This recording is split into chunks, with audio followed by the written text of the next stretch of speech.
उसके पिता MY group के लिए घरेलू उपकरण विकसित करने वाले एक इंजीनियर थे, जबकि उसकी माँ एक हेयर ड्रेसर के रूप में काम करती थीं। दोनों ने जीवन के काफी देर से विवाह किया था और वर्षों तक संघर्ष करने के बाद उन्हें उनकी इकलौती बेटी डूही मिली थी।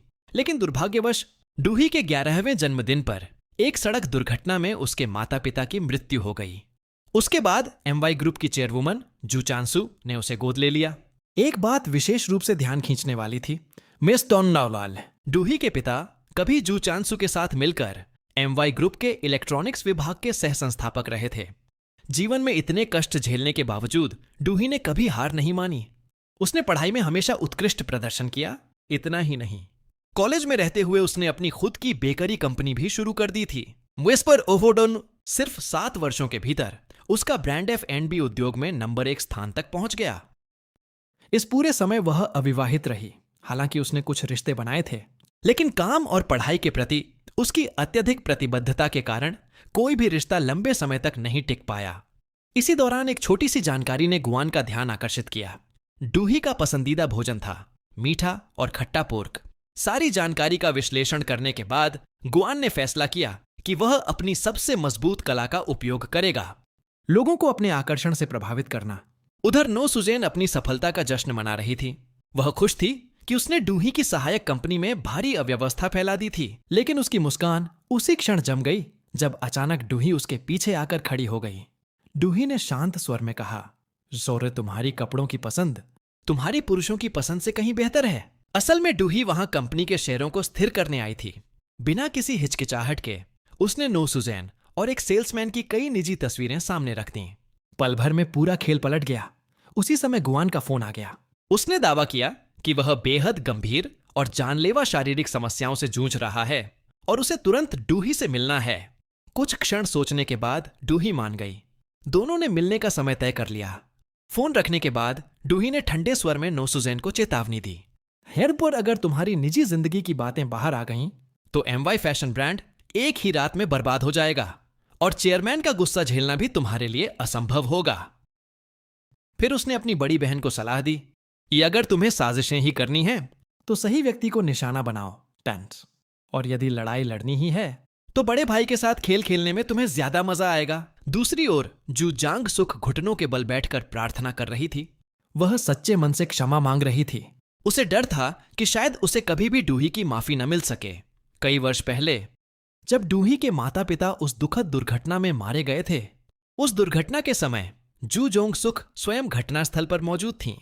यहां तक कि उनके पैर में जो स्थायी चोट आई थी वह भी उसी हादसे का परिणाम थी। फिर भी उस दिन वास्तव में क्या हुआ था, इसकी सच्चाई आज तक दबी हुई थी। उस रात मिलने की जगह पर सबसे पहले डूही पहुंची। जब उसने मुड़कर देखा और गुआन को अपनी ओर आते हुए पाया तो अचानक उसका दिल तेजी से धड़कने लगा। गुआन जितना उसके करीब आता गया, उसकी धड़कनें उतनी ही तेज होती गईं। कुछ क्षणों के लिए उसकी नजरों में दुनिया की कोई और चीज मौजूद ही नहीं थी। वह केवल गुआन को देख रही थी। अपने आप को संभालने के बाद डूही ने एक मोटा लिफाफा निकाला जिसमें बड़ी रकम रखी हुई थी। वह पिछली बार बर्बाद हुए खाने की भरपाई करना चाहती थी। गुआन ने आत्मविश्वास से कहा कि उसे पैसों की कोई जरूरत नहीं है। लेकिन जैसे ही उसने लिफाफा खोला और उसमें करोड़ों वॉन की रकम देखी, उसके चेहरे पर एक पल के लिए झिझक साफ दिखाई दी। उसके कुछ कहने से पहले ही डूही ने लिफाफा वापस खींच लिया। फिर उसने सीधा सवाल किया, आखिर आपने मुझे यहां बुलाया क्यों है? गुआन ने संक्षेप में जवाब दिया, मैं बेहद थक चुका हूं और मेरी समस्या का समाधान केवल तुम कर सकती हो। डूही कुछ कह पाती उससे पहले ही उसने उसका हाथ पकड़ लिया। चलते हुए गुआन ने उससे अपना हाथ सीधा फैलाने को कहा। फिर अचानक उसने उसकी दाहिनी हथेली को कसकर पकड़ लिया। कुछ ही देर बाद गुआन उसे उस व्यक्ति के पास ले गया जिसका अनुबंध समाप्त होने वाला था। उसने अपना हाथ बंदूक की तरह उठाया। जैसे ही उसने निशाना साधा, डूही की कलाई पर बना दानवी चिन्ह तुरंत प्रतिक्रिया देने लगा। गुआन ने गोली चलाने जैसा इशारा किया। अगले ही पल वह व्यक्ति जमीन पर गिर पड़ा। उसका अनुबंध हवा में बिखरती राख की तरह टूटकर गायब हो गया। उसके बाद दोनों नदी किनारे पहुंचे। अचानक गुआन ने डूही से कहा, सांस रोक लो। डूही कुछ समझ पाती उससे पहले ही उसने उसके कंधे पर हाथ रख दिया। उस एक पल में डूही को पूरा यकीन हो गया कि गुआन उसे चूमने वाला है। उसका दिल जैसे धड़कना ही भूल गया। लेकिन तभी गुआन अजीब तरह से हंस पड़ा। अगले ही क्षण उसने डूही को पकड़कर सीधे नदी में छलांग लगा दी। गुआन का मानना था कि दानवी चिन्ह का स्थानांतरण केवल पानी के भीतर ही पूरा हो सकता है। दोनों काफी देर तक पानी के नीचे संघर्ष करते रहे, लेकिन कुछ भी नहीं हुआ। आखिरकार डूही का धैर्य जवाब दे गया। उसने गुआन को जोर से लात मारी और खुद ऊपर तैरकर बाहर निकल गई। गुआन वहीं पानी के भीतर शांत भाव से तैरता रहा, मानो कोई साधु ध्यान में बैठा हो। जब डूही किनारे पर पहुंची तो वह पूरी तरह टूट चुकी थी। एक ही दिन में वह कई बार मौत के करीब पहुंच चुकी थी, और गुआन की वजह से तो वह 2 बार डूबते डूबते बची थी। थकी हुई, परेशान और पूरी तरह निराश वह वहां से चली गई। उधर जू चोंग सुसच का सामना करने का साहस पाने के लिए प्रार्थना कर रही थीं। धीरे धीरे उनके बड़े बेटे का अंधकारमय स्वभाव सामने आने लगा था। सबसे बड़ा पोता भी उतना मासूम नहीं था जितना वह दिखाई देता था।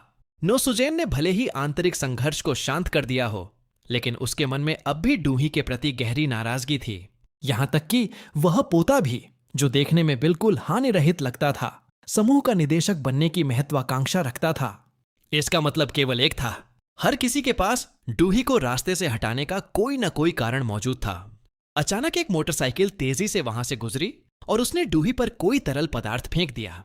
डूही कुछ समझ पाती उससे पहले ही गुआन न जाने कहां से प्रकट हुआ और उसके सामने आकर खड़ा हो गया।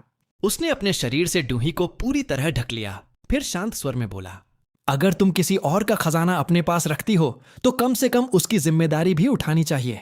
तभी डूही की नजर गुआन के शरीर पर पड़ी। उसका पूरा शरीर बुरी तरह झुलस चुका था। वह घबरा गई। मदद के लिए फोन निकालने ही वाली थी कि गुआन ने उसका हाथ पकड़ लिया। अगले ही पल एक अविश्वसनीय दृश्य सामने आया। न केवल उसकी जली हुई त्वचा, बल्कि उसके कपड़े भी अपनी मूल अवस्था में लौट आए। डूही स्तब्ध रह गई।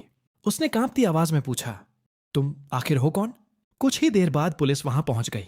जांच के बाद उन्होंने पुष्टि की कि डूही पर फेंका गया तरल पदार्थ सल्फ्यूरिक एसिड था। इससे पुलिस ने निष्कर्ष निकाला कि हमलावर कोई ऐसा व्यक्ति था जिसके मन में डूही के लिए गहरी नफरत थी।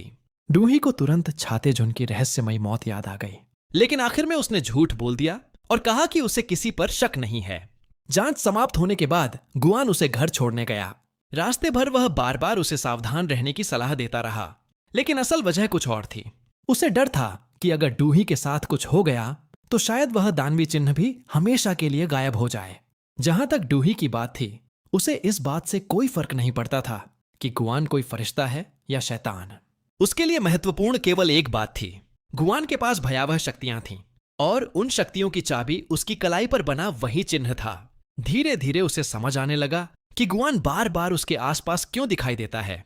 उसे उस शक्ति की आवश्यकता थी, लेकिन दूसरी ओर गुआन के पास कोई वास्तविक पहचान नहीं थी, और यह भी साफ था कि वह डूही की बातों का असली मतलब पूरी तरह नहीं समझ पा रहा था। डूही ने शांत स्वर में कहा, अब हमारी किस्मतें आपस में जुड़ चुकी हैं। अगर ऐसा है तो हमें ऐसा समझौता करना चाहिए जिससे हम दोनों को फायदा हो। फिर उसने अपना प्रस्ताव सामने रखा, तुम मेरे बॉडीगार्ड बन जाओ। गर्वीले गुआन ने बिना एक पल गंवाए इस प्रस्ताव को ठुकरा दिया। डूही ने तुरंत उसे सुधारा, तुम मेरी रक्षा नहीं कर रहे हो। मेरी कलाई पर बना यह चिन्ह तुम्हें ऐसा करने पर मजबूर कर रहा है। फिर उसने बेधड़क कहा, अगर मैं मर गई तो शायद तुम बहुत बड़ी मुसीबत में पड़ जाओगे। उसकी बात सुनकर गुआन कुछ क्षणों के लिए चुप हो गया, क्योंकि सच्चाई यह थी कि उसे खुद भी नहीं पता था कि डूही के मरने पर क्या होगा। डूही ने स्वीकार किया कि उसकी स्थिति बेहद खतरनाक हो चुकी है। उसे नहीं मालूम कि कौन उसका दुश्मन है, नहीं यह कि कोई उसे मारना क्यों चाहता है। दूसरी ओर गुआन को अपनी शक्तियां इस्तेमाल करने के लिए उस चिन्ह की आवश्यकता थी। गुआन ने डूही की ओर देखा, फिर उसकी कलाई पर बने चिन्ह को देखा। वह कुछ देर तक चुपचाप खड़ा रहा। जब वे उसके घर के दरवाजे तक पहुंचे, तब भी गुआन ने एक बार फिर बॉडीगार्ड बनने के प्रस्ताव को ठुकरा दिया। लेकिन सच यह था कि भले ही उसने शब्दों में इनकार कर दिया हो, उसके व्यवहार में एक बॉडीगार्ड और उसके बीच कोई अंतर नहीं रह गया था। और उसी रात समाचार चैनलों पर एक नई खबर प्रसारित होने लगी कि समाचारों में बताया गया कि विभागाध्यक्ष छातेजुन शौचालय में मृत पाए गए थे। रिपोर्ट के अनुसार उन्होंने अकेले ही इस दुनिया को अलविदा कह दिया था। जैसे ही डूही ने यह खबर सुनी, उसके दिल में एक अजीब सी बेचैनी घर कर गई। उसने तुरंत जू च्योन सुख को फोन किया और पूछा कि क्या कंपनी के भीतर कोई असामान्य घटना हुई है। डूही ने स्वीकार किया कि एक दिन पहले छातेजुन ने उससे संपर्क किया था। उसने दावा किया था कि उसके पास बेहद महत्वपूर्ण जानकारी है।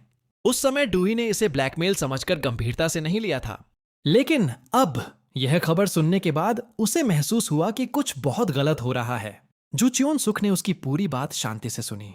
फिर उन्होंने कहा कि डूही को अभी अपनी सहायक कंपनी के प्रबंधन पर ध्यान देना चाहिए। कॉल समाप्त होते ही उन्होंने बिना समय गंवाए अपनी सचिव को फोन किया। उन्होंने आदेश दिया कि छाते झुंड की मृत्यु से संबंधित हर दस्तावेज और पिछले 10 वर्षों की कंपनी की वित्तीय रिपोर्ट तुरंत उनके सामने लाई जाए। लेकिन जब उन्होंने सब कुछ ध्यान से देखा तो उनके मुंह से केवल एक भारी सांस निकली। कड़वाहट भरी मुस्कान के साथ उन्होंने स्वीकार किया कि इतने वर्षों तक वह सच्चाई को देख ही नहीं पाई। उधर अचानक गुआन के बटलर को जले हुए मांस जैसी गंध महसूस हुई। गुआन ने मुड़कर देखा और स्तब्ध रह गया।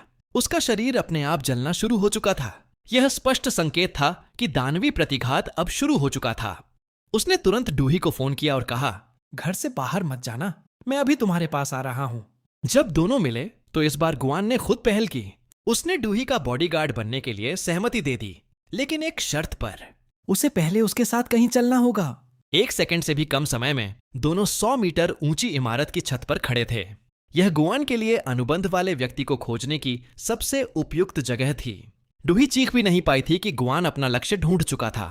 कुछ ही क्षण बाद उसने डूही को एक अस्पताल में पहुंचा दिया। एक वार्ड के भीतर एक मां घुटनों के बल बैठी प्रार्थना कर रही थी। वह रोते हुए भगवान से विनती कर रही थी कि उसका ल्यूकेमिया से पीड़ित बच्चा बस एक दिन और जीवित रह जाए। गुआन ने धीरे से दीवार पर अपना हाथ रखा और शांत स्वर में कहा, मैं तुम्हारी यह इच्छा पूरी कर सकता हूं। शर्त बहुत सरल थी। यदि वह एक अनुबंध पर हस्ताक्षर कर दे तो उसका बच्चा अगले 10 वर्षों तक पूरी तरह स्वस्थ और सुरक्षित रहेगा। स्वाभाविक रूप से उस मां ने शुरुआत में उसकी बात पर विश्वास नहीं किया, लेकिन तभी अचानक बच्चे की हालत और बिगड़ने लगी। समय उसके हाथों से फिसल रहा था। गुआन ने ठंडे स्वर में कहा, अब सोचने का समय नहीं बचा है। अपनी शक्ति साबित करने के लिए उसने तुरंत कार्रवाई की। धीरे धीरे बच्चे की सांसें सामान्य होने लगीं। मशीनों पर दिख रहे सभी चिकित्सकीय संकेत वापस सामान्य स्तर पर आ गए। उसी समय गुआन की 3 उंगलियां काली पड़कर झुलस गईं। इसके बाद उसने स्पष्ट शब्दों में कीमत बताई। 10 साल बाद तुम्हें नरक जाना होगा। मां और सवाल पूछना चाहती थी, लेकिन गुआन ने उसे बीच में ही रोक दिया। उसे अभी फैसला लेना था, वरना वह किसी और को ढूंढ लेगा।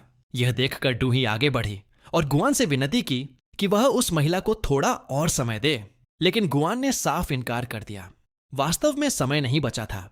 वह और कुछ कह पाता उससे पहले ही मां ने अनुबंध स्वीकार कर लिया और उस पर हस्ताक्षर कर दिए। इस घटना ने गुआन के प्रति डूही की सोच पूरी तरह बदल दी। उसकी नजर में गुआन इंसानों की मजबूरी और निराशा का फायदा उठाता था। वह लोगों की आत्माओं के बदले उन्हें कुछ वर्षों का समय बेचता था। उसका हर दिन किसी और के दुख पर टिका हुआ था। लेकिन गुआन का दृष्टिकोण बिल्कुल अलग था। उसका मानना था कि उसने एक परिवार को बचाया है। कम से कम उसने उस बच्चे की जान तो बचाई थी। उन दोनों की सोच इतनी अलग थी कि उन्हें एक दूसरे से मिलाना असंभव था। डूही ने तय कर लिया कि अब उसे किसी दानव को अपना बॉडीगार्ड बनाने की आवश्यकता नहीं है। उधर जू च्योन सुक को आखिर पता चल गया कि हत्यारे को किसने भेजा था। उन्होंने उस व्यक्ति को ठंडे स्वर में चेतावनी दी। गलतियों की हमेशा कीमत चुकानी पड़ती है। ऊपर से वह आदमी आज्ञाकारी दिखाई दिया, लेकिन उसके मन में पहले से ही जू च्योन सुक को रास्ते से हटाने की योजना बन चुकी थी। उस दोपहर व्यवसाय से जुड़ी एक चर्चा के दौरान डूही की मुलाकात फिर उसी ल्यूकेमिया पीड़ित बच्चे से हुई। उसने देखा कि वह बच्चा अपने माता पिता के साथ हंस रहा था। तीनों एक साथ बेहद खुश दिखाई दे रहे थे। उसी क्षण डूही समझ गई कि उस मां ने वह अनुबंध क्यों स्वीकार किया था, और पहली बार उसने गुआन के कार्यों को भी थोड़ा बहुत समझना शुरू किया। उस शाम घर लौटते समय डूही के फोन पर उसकी पालक मां का संदेश आया, मैं अब जा रही हूं, स्वर्ग में फिर मिलेंगे। डूही ने सोचा कि यह उनकी एक और क्रूर शरारत होगी, लेकिन जब उसने वापस फोन किया और किसी ने जवाब नहीं दिया तो उसके दिल में एक गहरा डर पैदा हो गया। बिना एक पल गंवाए वह गुआन के साथ फूलों के बगीचे की ओर दौड़ी। जैसे ही वे वहां पहुंचे उसका सबसे बड़ा डर सच साबित हो गया। जू चानुक जमीन पर बिल्कुल निश्चल पड़ी थीं। उनकी सांसें थम चुकी थीं। डूही का दिमाग सुन्न पड़ गया। वह अपनी पालक मां के पास घुटनों के बल बैठ गई और गुआन से उन्हें बचाने की भीख मांगने लगी। लेकिन गुआन केवल चुप रह सका। चाहे वह कितना भी शक्तिशाली क्यों ना हो, वह मृत व्यक्ति को फिर से जीवित नहीं कर सकता था। यह सुनते ही डूही पूरी तरह टूट गई। उसकी चीखें और सिसकियां पूरे बगीचे में गूंज उठीं। कुछ समय बाद जू च्योन सुक का अंतिम संस्कार निर्धारित कार्यक्रम के अनुसार आयोजित किया गया। रिश्तेदार सिर झुकाए शोक मना रहे थे। कई लोग रो रहे थे, विलाप कर रहे थे लेकिन उन सब के बीच डूही की आंखों से एक भी आंसू नहीं निकला। उसका मन कहीं और भटक चुका था।